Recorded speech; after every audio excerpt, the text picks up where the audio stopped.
Hello, ladies, and welcome to the sexy side of menopause. I am here with a young lady that I met at a speaking event, and she just stayed with me. Her message was so profound. The life she lived, I see her on social media, and she is just out there living her best life. So I had to bring her to you and also know that life happens, and it's like how you navigate life and who's in your circle with you that makes all the difference. Like, my life is shifting and changing. I've been to Paris for 2 months and back trying to get acclimated to life, and it's just like, okay, I'm so looking forward to this conversation. So I want to present to you Lakita, if you would please introduce yourself to everyone, and let's have this conversation. Ladies, if you have your coffee, your tea, I don't know what time you're catching us. Maybe it's wine hour. And just lean into this conversation, because here on the sexy side of menopause, we're bringing you conversation to help you thrive and be the best version of yourself as you move through this next chapter. So, welcome, my dear. Thank you so much, Beverly. This has been a long time coming. I've been looking forward to speaking with you. I am Lakita Ferguson, a trauma and divorce recovery coach, and I help mostly women take control, rewrite their story, reclaim their voices, and just live and create the life that is worth living. So my journey has taken me pretty much every which way but loose. And I have learned to just go with the flow. Going through a divorce in my late 20s, being diagnosed with an autoimmune disorder, multiple sclerosis, and fibromyalgia, I learned how to listen to my body. And that has been the key for me being able to take control of my voice, reclaim it, and start over. Being able to start life anew with the new amazing husband in this second chapter of my life, and that is the power that in the message that I love to speak with many of my clients. Many of my clients are going through a divorce, facing menopause all at the same time, and using their imagination to just reclaim and start over. And that's the message that I'm looking forward to sharing with all of our listeners today. Oh my goodness, we so need it. As a woman who has gone through this menopause journey and working with other women, I'm seeing so many transformations that happen as we're going through this midlife. You're seeing your parents aging, you're probably seeing your kids go off to college, maybe becoming an empty nester, going through a divorce, relationship changes, career changes, retirement. And that's a lot to navigate. And if somebody has not given you some insight into what to expect or how to navigate it, I would imagine that some of us can feel like we're falling off a cliff or we're going crazy. And it's like when you have conversations or you're in communities like this where you're hearing conversations and you can realize, like, oh, I see myself in that conversation. So let's talk about, first and foremost, you had a challenge in your 20s. And as you look at the challenge that you had with your health in this space of life, what was it that gave you the indicator, like, okay, I need to take care of my body in a different way because I went through this medical situation? Oh, wait, I don't know if there was a key mo well, actually there was a key moment now that I think about it. It was in addition to the decline of the marriage, it was becoming physically violent. And I remember the day that I had been pushed into a wall and I walked out of the home that we were living in to just walk away and I heard something snap in the back of my head. And I'm like, what was that? And it felt like I had a really tight ponytail, but I didn't. My hair was down. And I just remember this eerie feeling that like I'm gonna die if I stay here. And it just wasn't worth it. I was going through, health challenges back and forth to the doctor. And when I was diagnosed with multiple sclerosis, I was in denial. I was like, no, I went to three different doctors, and it was finally at the last doctor that he, affirmed it again. But what he said to me was life-changing. He said, your life isn't over. It's just going to be different from now on. Mhm. And that was simple, but a reminder to me that I still had life to live. And Mm, so I began to realize that like my body was telling me, it was sending me signals all along. I'll get mm, this overwhelming tightness in my chest or my throat. I remember losing my voice for no apparent reason. There was no, I'm going back and forth to the doctors, and they're like, nothing's, all your charts, all your, everything's coming out normal, but I couldn't speak. And learning about autoimmune being self-attacking, that's what it literally means. It was like my body was screaming from the inside out to listen to what was going on in my life. And that was an eye opener for me. wow. Wow. That is, it feels heavy. I know if somebody is going through something, but you have the ability to look back and realize that your body was talking to you, and it took a while for you to take notice. And that's one of the things that I share with women. It's like as we're moving through this journey, some women feel like, oh, well, my body is turning on me. But honestly, your body is letting go systems that it doesn't need. And by that happening, these hormones are shifting. But when you think about it, there's a new element that's starting to be awakened in you. Mhm. And I feel like it's the intuition. It's like your body is able to talk to you and you can clearly hear the message that she's saying. And for those who don't listen, I think those are the ones that end up in situations where, you know what, I'm just throwing my hands up. Give me something to stop this rather than getting to a point of trying to figure out what is the message that's coming forth Mhm. that I need to listen to. And I find like silence is one of those places that you can get so much clarity and answer. And for me, as I've gone through this menopause journey, my intuition is like off the chart. I used to get this little inkling about things. I was like, that's just a coincidence. Now, honey, I stop and listen, like take notes. Let's do this. If I have dreams, I'll jot down things that happen in my dream because this is something that we're tapping into that we couldn't be quiet enough to hear because life was happening at such a fast pace. Mhm. You have the kids, you have the husband, you have the job, you have all of these social responsibilities, and your body's just churning, churning, churning, trying to keep up, and things are starting to fall apart.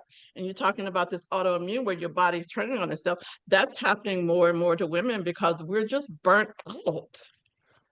Yeah, I love how you reframed it to be your intuition because that's what it really is. Going back to the woman who said my body is just turning on me, it's like, no, your intuition is begging you to listen. Yes. And I joke with my friends and I say I can spot unhealthy, whether you want to say toxic, and I don't want to label people with, titles, but I can Right. spot someone who's not good for my energy field from a mile Yes. away. Yes. I feel it deep in, like you said, deep within my body, and I listen to it. I heed the warning. If it's someone that has been close to me for a while, it's like no love lost, but you're gonna have to stay over there.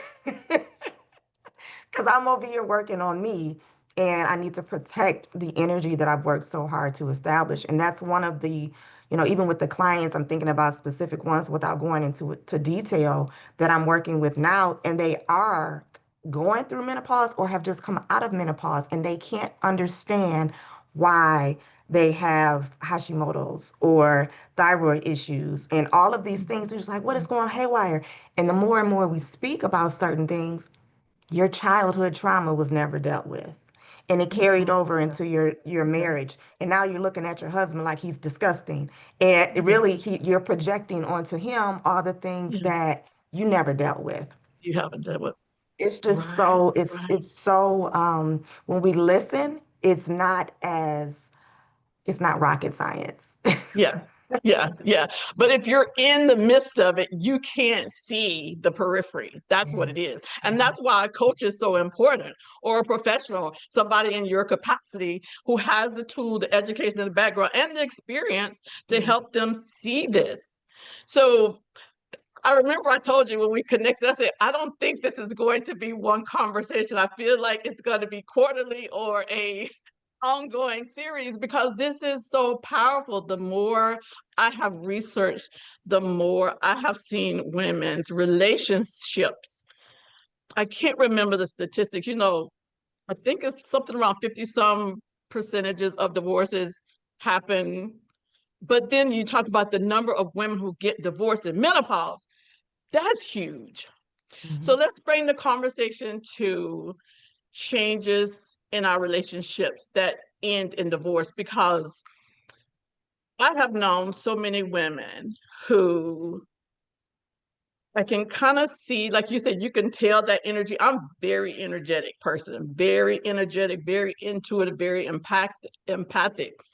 But if you look at how relationships are shifting as you're going through menopause, and you realize that, hey, if I'm not in the right space to deal with the changes in my body and navigate how she's asking me to move, of course, everybody's going to be a problem. And the person's closest to you, possibly your spouse, is the one that's going to get the blame for a lot of things. And it's so complex. That's why I have you here to kind of talk through that. So let's visit this conversation about women who are having problems in relationships, like before we even get to the divorce, but having problems in relationships and not going inward, but looking Mhm. externally as the problem. And again, I'm not trying to minimize relationships or divorces. Like all of this stuff is real and heavy, but having the tools and understanding what's happening, I feel like that will give you a better way of navigating through this instead of Mhm. being bitter and angry and it's like everybody else's fault. Let's pick up the mirror for a second. So let's talk from that space. Yeah, knowledge is key. And one area that is very helpful is understanding like the psychoeducation behind developmental changes. So even let's just hypothetically say you have the best marriage, you're in the best relationship and you're happy. When you hit a certain age bracket, you're going to start reflecting on your life. So even if everything was going well, you're going to start reflecting on like, oh my goodness, is this where I want to be in my life? What do I want to do for the remainder of, however longer my life may last? Oh, remember that career that I let go? I want to, that's going to happen regardless. But now when you throw in the pot hormonal changes, health issues, conflicts that you've suppressed or compartmentalized from decades ago, it can Yeah. it can make everything seem like you said more urgent, and you need to discard things that maybe isn't the real issue, but it just feels like if I get rid of this, then maybe it'll be better. So that time in your life is going to happen regardless. But even when you factor in the hormones and when you factor in whatever traumas you may have experienced in your life that you haven't, fully healed or dealt with, that will make it feel worse. So the key is to do the internal work. We've talked about that before in every phase of your life. If you want to go Yeah. even deeper into love cycles and relationships, you get past the newlywed stage, you've already merged and you're happy and you're content. Then you get to a point where you're just looking at the other person like, I hate the way he chews, or I hate the way and you start to think like, oh, I shouldn't have picked this man. It's just human nature. We get to a Yeah. point where we are decision making, we start to question that. We've Yeah. learned more and more about mental health. And so now we're starting to look at that, apply that lens in our marriage, and we're Yeah. dissecting. And it's really the part of us that wants to figure out something that Yeah. isn't always easy to digest from an if you're not skilled in that way to do Yeah. so. So what I always encourage, especially women, going through menopause, is like you said, to do the internal work with the assistance of someone who's skilled and trained. Because what I'm starting to see, and I hate to say this because I know more women are watching, but I feel really bad for a lot of these men because they're just getting it, because we are sweating, it's the night sweats, it's the emotional overwhelm, it's all of these things, and we don't realize that even our eating habits have to change or should, Yeah. sugars and all of the triggers and everything that will help us to live Trigger, yes. to live a more aligned life. You know, our body doesn't digest food the way it used to. We need certain enzymes and all these other things. So many people realize like, oh, if I stopped drinking coffee and would drink this moringa, I felt better. You know, I wasn't so stressed out. So it's so many Right. different avenues. I take a holistic approach to look at the person's, yeah, it might be something from childhood, but it might just be what you're eating. It might be that you need to exercise more. It might be that you are a people pleaser and some people need to go from Mhm. your life. And it's so many different avenues that we could go down. Like you said, this is going to have to be probably a quarterly conversation. Yeah, because you have tapped into so many things. I like the fact that you brought in menopause and how women need to take care of themselves and eat right and be active because it's like you think of a cup being full and then you're pouring into everybody else and all of a sudden the cup is empty and that's you going through this menopause Mhm. journey and you find like you're tapped out and then your hormones are shifted and you're just like, oh my goodness, what am I doing? Who is filling me up? And you have Yeah. to understand, I personally look at menopause as a gift. And I know that might turn some people off. First of all, if you're here going through menopause, that's a gift. That's a blessing. My sister did not even live half of my life and she transitioned. So it's a blessing to be here. Two, I feel like it's a wake up call that your Mhm. body is asking you to give her attention. If you've been taking care of everybody else, where are you on the list, sis? Your body is asking you to take care of her at that time. And that means a myriad of things that you probably weren't even aware of. You were just living on autopilot, grabbing stuff through the drive through, picking up something there. And your body's in a place now where she's like, okay, I need nutrition. All of Mhm. this garbage that's coming through the fast food place is filled with preservatives and chemicals and things that your body just cannot process anymore. And you're in this space that you have to slow down a little bit. You have to get away and listen. I'm like loving nature. I always have, but now Mhm. I intentionally try to go out and find me a tree to hug. I intentionally go out and put my feet on the ground to ground and connect with nature. There's just so many things that our bodies are asking for. And unfortunately, just getting a quick peel is not always the answer. It might be a temporary fix, but it's not going to take care because you got the psychological aspect, the physical aspect. You have the aspect of understanding, like, okay, hormonally, what do I need to do to try to bring this in balance? And then you talk about the relationship. Truly, menopause is a challenging area for many women. However, men are going through the same thing, but it's called andropause. And Mhm. they don't know why they're having erectile dysfunction. They don't know why they're having prostate issues. They don't know why all of a sudden they're going this midlife crisis and they need to have this sports car, this young chick. Like they're going through something as well. So you put two of those forces together. One doesn't know what's happening with the other one, and you're trying to maintain a relationship or a marriage. Oh, it's chaos. It's Mhm. absolute chaos, but it can be navigated. But I think that that's the time when a lot of time relationships are being evaluated because it's just like, okay, do I want to continue this cycle or do I need to take care of me and then feel like, okay, what is my next chapter about? I don't want to be continuing on autopilot with my life. Mhm. You know, and you mentioned just about women and just going, and not even just realizing that her body is saying, like, listen to me. There's an author and psychologist. His name is Gabor Mate. People may have heard of him before. And in his book, The Myth of Normal, he talks about women being the shock absorbers of society. Wow. And if you want to look at that culturally, it can be said that even Black women, you know, may we possess even more of the shock absorbers because our men go out into the world being treated a certain way and they come home and Yes. we feel that energy, even if they don't Mhm. intend to transfer it. And Right. so, as the shock absorbers of society, it used to be thought that autoimmune disease were environmental, meaning geographical, the climate and Mhm. things like that. Mhm. But Mhm. Yeah. environment literally can mean your environment, who's in your circle. And so Yes. when Yes. you talk about women going through menopause and men going through andropause, the environment is going through a shift. in your Yes. home, in your life, Yes. right? And Yes. if you add on top of that all the shock that women have absorbed throughout our lives, and now we're in the home Yes. dealing with all these other changes, Yes.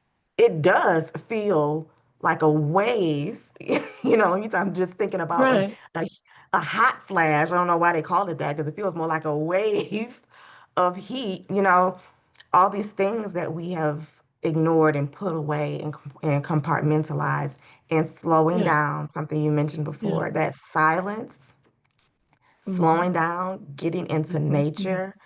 I love Yes. that you talked about grounding, going outside barefoot with Yes. your feet in the ground. Mm-hmm. I used to not want to go outside when it rained. Now I welcome Yeah. it. Like I will go Yes. outside and just let the rain run onto my body, my hands, and Yes. everything Yes. Yes. because there's so much there's grounding, there's clarity, there's cleansing that comes Yes. from you'll be surprised with like you might feel like crying just because you're out. Listen, the sky is crying and it's Right. inviting you to cleanse, right? And these Yeah. are ways that we can find deeper meaning, even if you're not a religious person, that spiritual Yes. connection, that connectivity with yourself will Mm-hmm. bring so much clarity that you'll realize that, like, oh, I've been ignoring me all Mm-hmm. along. Yes. And it's Yes. just it's Yes. just a wake-up call. I love that you said that you look at menopause as a gift because I say that being diagnosed with MS saved my life. It taught me Mm. how to live more fully. I don't, Wow. Yeah. I'm lighter. When something bothers me, I speak on it without Yeah. hesitation.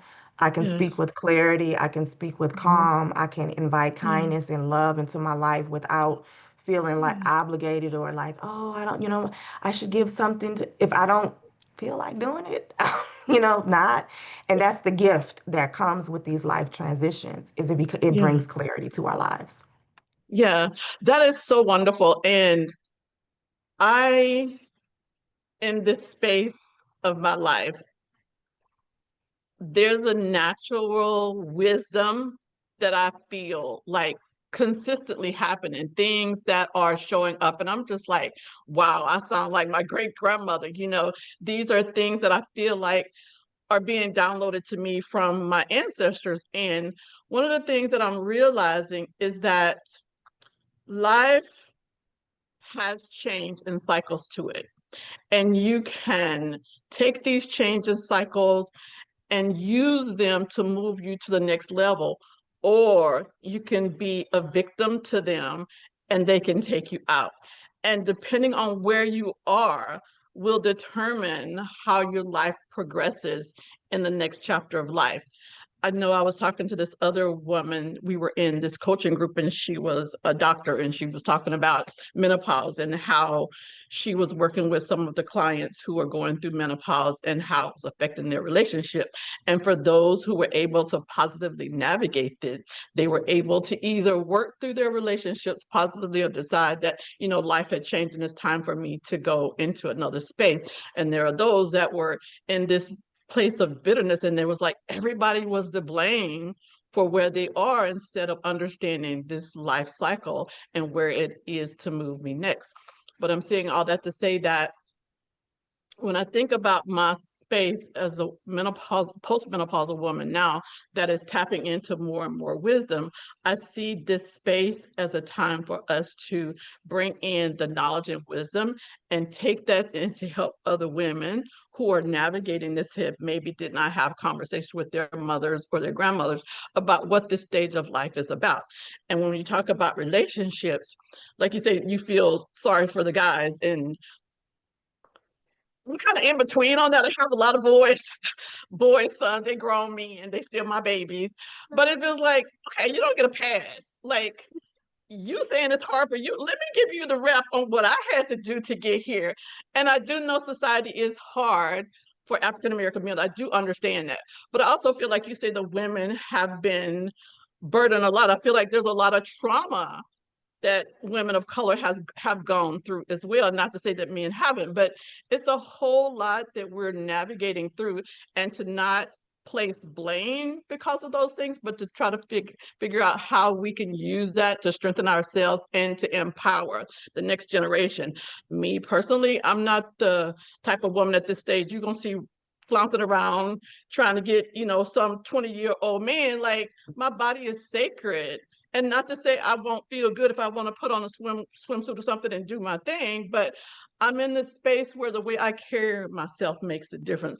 The way I want to be perceived is a woman that is revered, a woman that is wise, a woman that is there to support people or individuals about this journey that we're on. I had a gentleman that was on the podcast, and he and I were supposed to be getting together more often, but to bring that male perspective in about what is going on with your partner as they're going through menopause, to have an understanding, because he was like, I don't know what's happening with my wife. She can't tell me what's happening. So I started going to the doctor's appointments with her. I started doing research on menopause. And I Mm, think, to me, that is all part of this journey of being on the sexy side of menopause, to have somebody to navigate it with you, somebody who's going to support you on that journey. And mm, I just think it's amazing for you doing what you're doing to help women along this journey and understanding their bodies.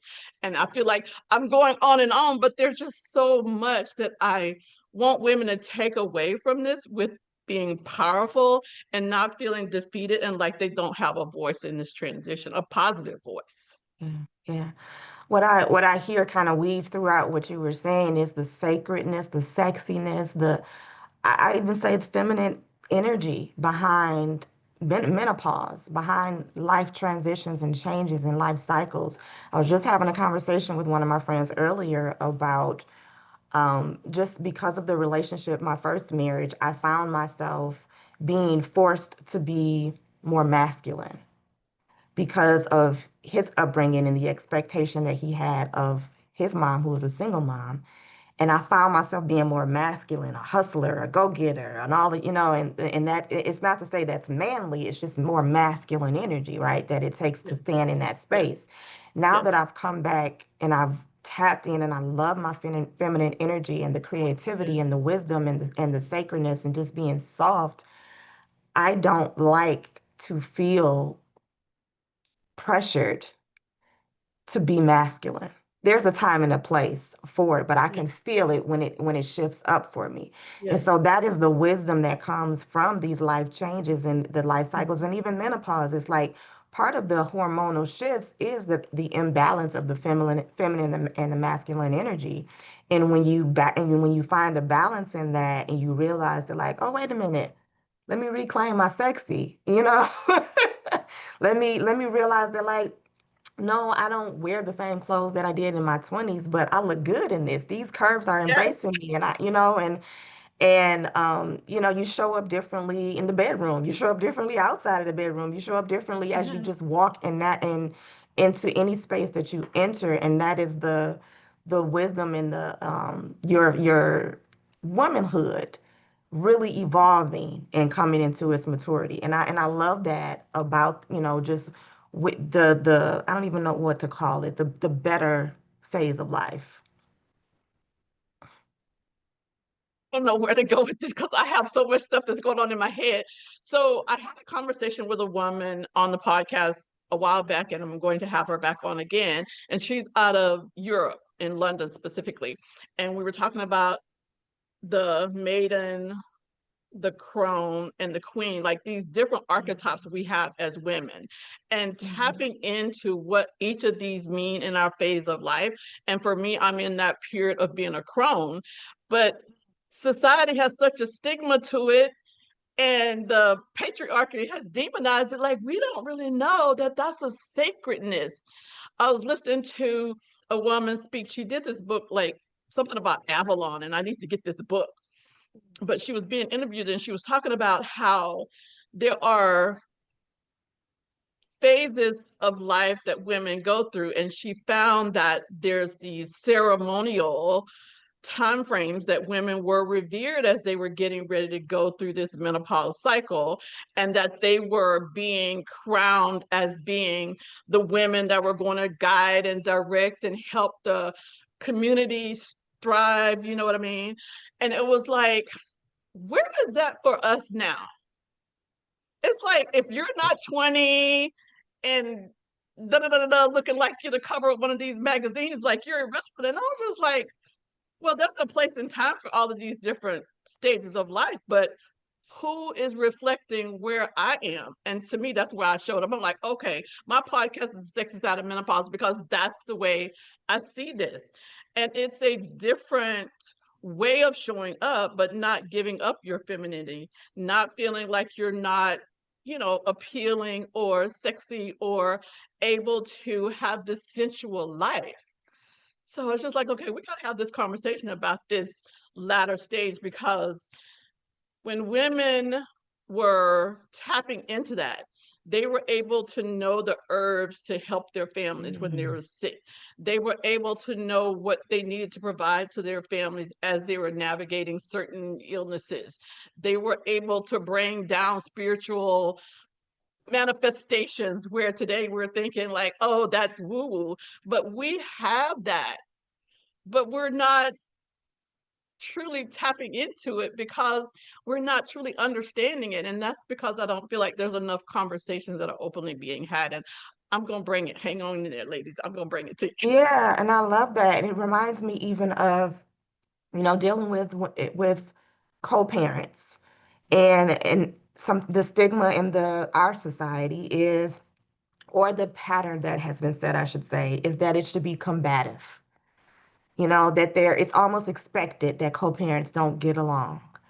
And if one spouse remarries, then it's automatically, oh, you're the stepmom, you're not the, and very rarely do you see a different type of family, family of the stepmom that gets along with the bio mom and so forth. And so one of the things that I encourage individuals that I'm working with is to have the courage to define family for yourself. Yeah. Yeah, it might be different from society, but how do you want to define your family? Yeah. And Yeah. and letting that be your guide. And so it's similar to womanhood, having the courage to define that for yourself, Yes. to define what perimenopause and menopause and postmenopause is going to look like. Yeah. My mother and my grandmother didn't have conversation about it. It was just, oh, she's going through the change. And I can remember my dad coming into our room, my siblings and I, and telling us, like, don't bother your mom today. Like, I don't know what's wrong with her. And so we were like tiptoeing around the house. And if there was this little piece of paper, get that up, get that up. And it was just like, and my mother is like, what is wrong with you? And so there was a narrative created for me that she was almost like an alien. Like Mm, my mother had yeah. just dropped from the sky as this new alien figure that we didn't know who she was, as opposed to just embracing her and loving her. And to Yeah. your point, I think if we have more conversations like this, um, Yeah. and the courage to create our own kind of rituals and environments, then Yes. then more of us will embrace these life cycles as just a hmm natural part of life. You look at Yeah. other communities that even celebrate a young woman having her first menstrual cycle, Yeah. Yeah. you know, Yeah. and that's how it should be in Yeah. all of our cultures, to just embrace it. Yeah. Yeah. Think in the United States, we've lost it so much. When I look at my travels and I come back to the United States, I realize like the United States is the baby of the world. We're like 245, 47, 8 years old compared to these other countries that have been around centuries. And it's just like, okay, so we're looking at this one dimension of the way life is because we're Americans, but we're still a part of the human society. And there are other cultures that are doing things in a way to recognize all phases of life of womanhood and how to acknowledge this woman and her wisdom at this stage and have people sit at the feet to try to understand this wisdom that she has and pass it on to another generation instead of saying, let's just go to Chat GPT and get all the answers, which is good for technology.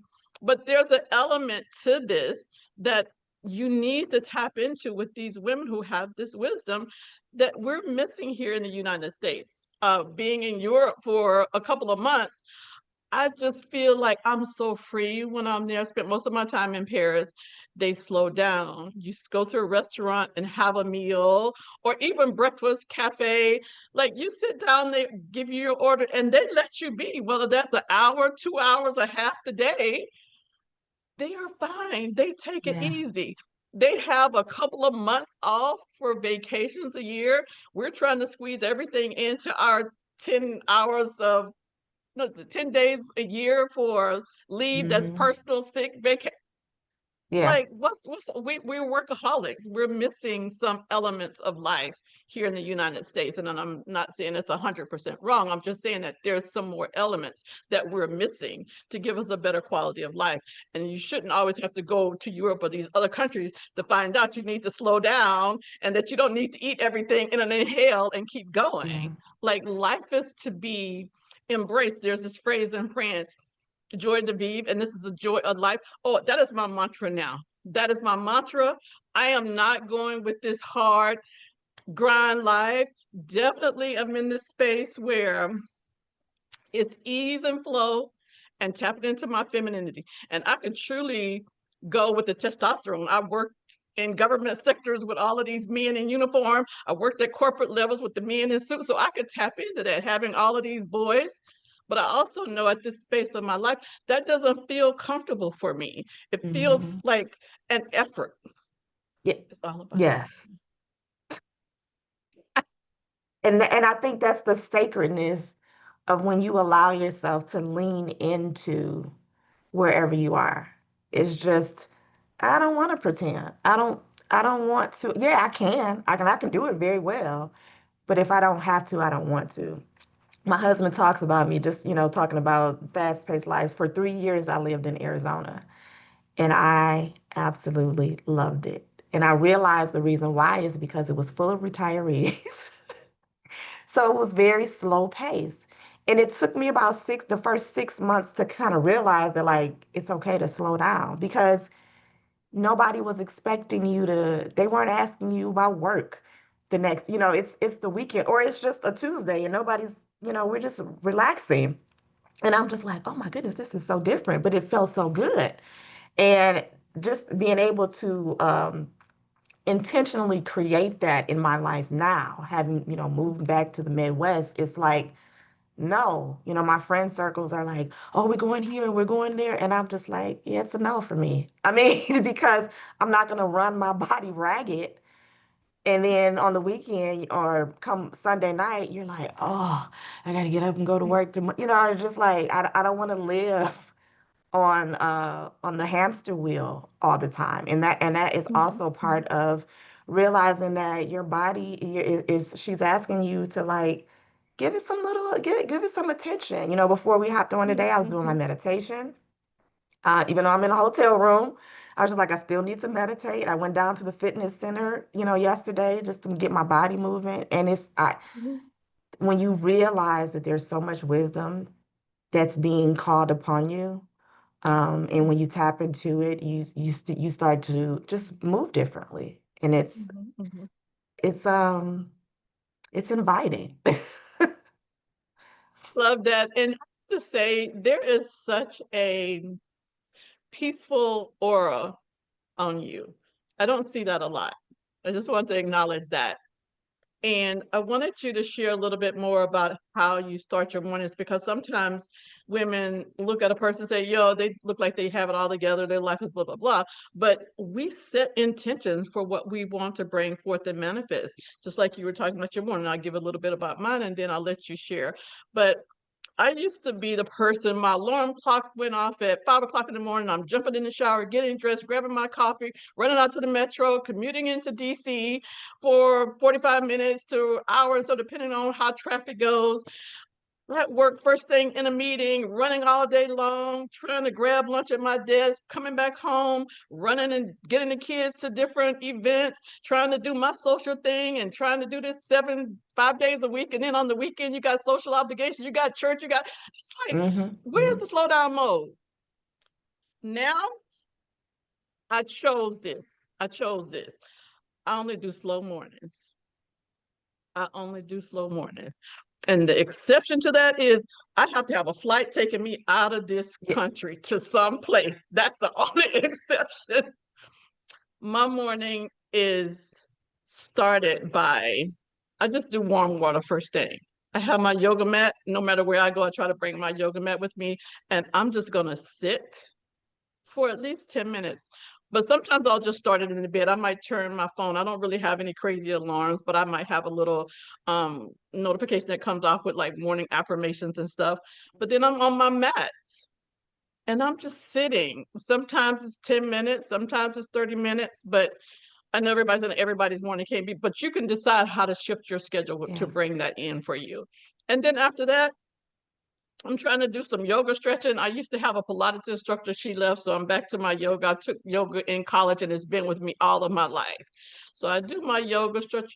And then it's like I used to go to like fitness classes. And so schedule is changing, life is changing. So I'm trying to reacclimate what I want to do next. But that's me. That's my intention. I'm not jumping up in the morning now. My body is like in absolute chaos mode, trying to figure out where I am out of this disoriented sleep zone. Like it's slow and easy. But when I work, I work. I mean, I'm yeah, the person, this is bad to say, I might be working to 1, 2, and 3 o'clock in the morning, depending on what is going on. But I'm an entrepreneur. My days are yeah, different. But yeah. just know you can make the decision.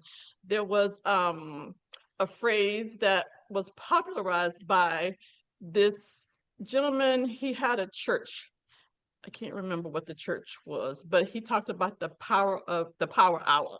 And he was a minister. The Crystal Cathedral, I think, was the name of the church in California. But anyway, this man is long left, but it made an impact for me because I lived in California at the time where he was. And he talked about this power hour.